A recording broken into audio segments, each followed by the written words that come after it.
Evo ga. Matematika 5, prvi dio, sadržaj. Dakle, to je prvi dio. A ovo su rješenja. Idemo dalje. Matematika 5, drugi dio. Poglavlja. To su koja su poglavlja u drugom dijelu. A ovo su rješenja, dakle do 271. strane. 6. razred, prvi dio, jel? Prvi dio, ovo su poglavlja koja su tu. A ovdje su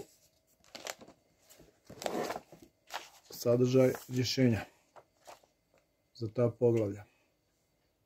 6. razred, drugi dio, ovo su poglavlja,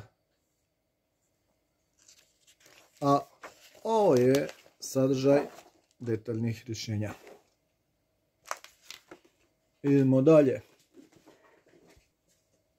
7. razred. Sad ovo.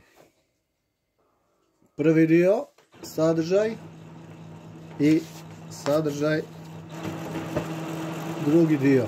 Ne, to su rješenja za prvi dio, a sad stiže što ide u drugi dio. Ovo je sedmica, drugi dio, poglavlja, sadržaj, a ovo je popis i broj stranica za rješenja za matematiku 7. Dakle, to je to. Idemo 8. Ne diraj.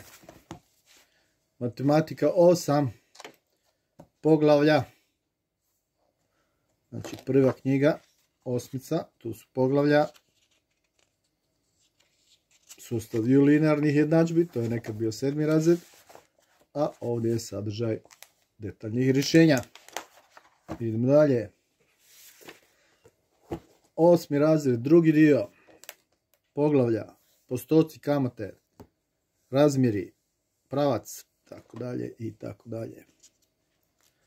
A ovdje je sadržaj detaljnih rješenja. To je to. Matematika 8. Drugi dio, prilično debela knjiga. I to je to. Od nas za vas, Autonovar.